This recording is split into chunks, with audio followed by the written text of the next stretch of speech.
What's up, Master Builders, and welcome back to Ginty Bricks Railway. And today I got an amazing mock showcase for you guys, and it's all about Mike, the little red engine. And of course, I'm going straight ahead and talk about not the wheels, the actual track, because this track is actually the Minecraft track that Lego produced. So if you don't know what it is, it's basically just two jumper plates side by side, and actually having a tile plate going along, so it actually just mimic the actual miniature railway. And then it's just like the engines can either slide on it, or you can actually put some studs on the bottom. Unfortunately, I didn't put down studs on the bottom, but you put it there, and somewhere around there, I hope.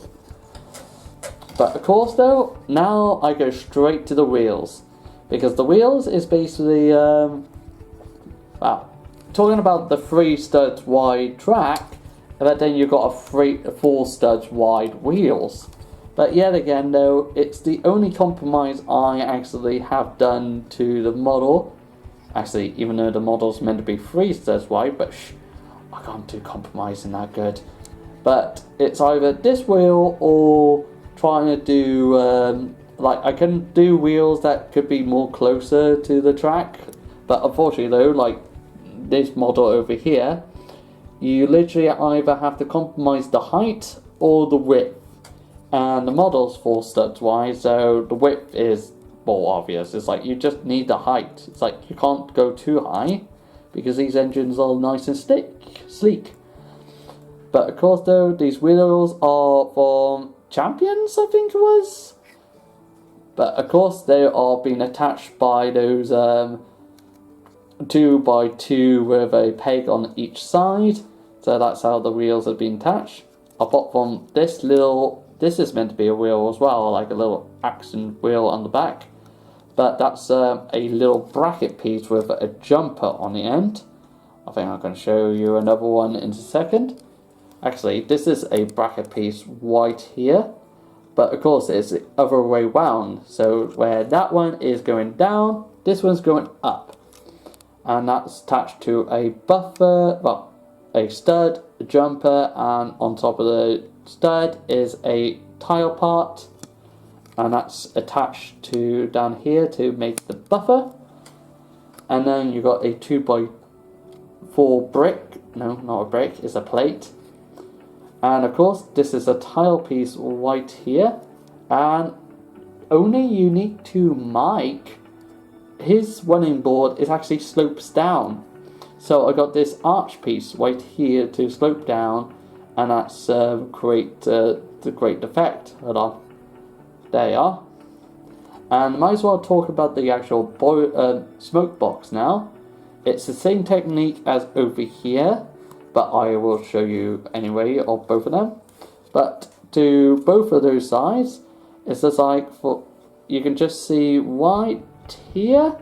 I've just shown the lights that you've got this little 2x2 plate with an extended 1x2, and it's a studs on the side connection plate that actually placed the face on it. With this round piece as well, it just got that lovely curve to go around. Plus, you can stick something on front, and it can just make it out as an arch. Lucky enough for the firebox, you can literally do the same thing, because these little things around, well, the firebox would be attached to the locomotive anyway. But if I put the cheese wedge off, you can just see that it's the same black one, but it doesn't matter, it's like the cheese wedge is going to blend in anyway. And then you've got the actual boiler part. It's basically just tubes on its sides, apart from this middle part here, where it's actually got a hole on the top and the bottom. And I just stuck a little stud on top just to represent the actual steam dome.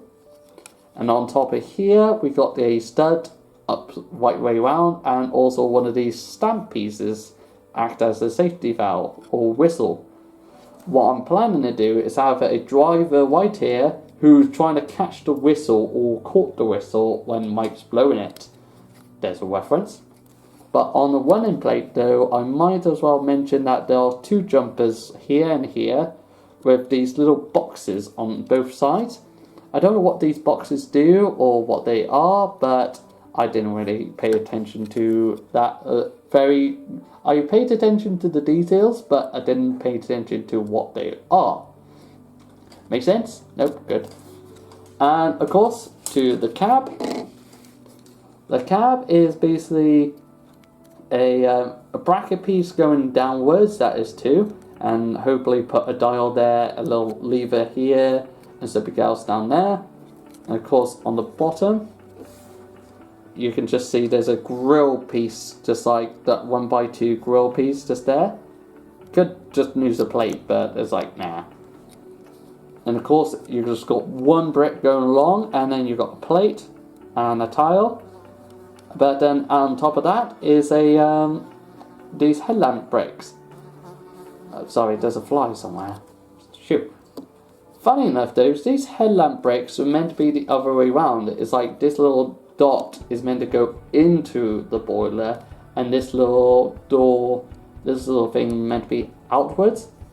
But as soon as, well, Lego Designer says it's okay, but when I was doing it for real, it didn't want to, so I was like, damn it. But well, I don't think nobody will pay attention that much. And the roof is just those curves on top. And if I put him on the track, and then we can just pay attention to his tender. And the tender, the buffers are the same. The wheels on the bottom are actually those bracket pieces upside down, so it creates the actual wheels going inwards, so it doesn't look so really awkward. So technically it's technically if you're using it properly, it should be like that, but I'm using it upside down or the wrong way around. It's a clever technique that I've seen somebody else do. And I've got 1 big giant plate on the bottom, a few plates on this for the black, and then you've got a thick brick, and then you've got tiles going around apart from this little section where you got like a little curve. I don't know what that's for, because each model I got literally got different tenders. Don't know why, but that's what they have. And also you got cheese slopes going on top of 2 plates. But of course, I think that's about it for Mike. Yeah, sorry Mike, you're not going to get more mention than what you get for James. But, however, I hope you Master Builders enjoyed the showcase today, and stay tuned for more content. Don't forget to like, subscribe, and leave a comment down below. And of course, to stay on track.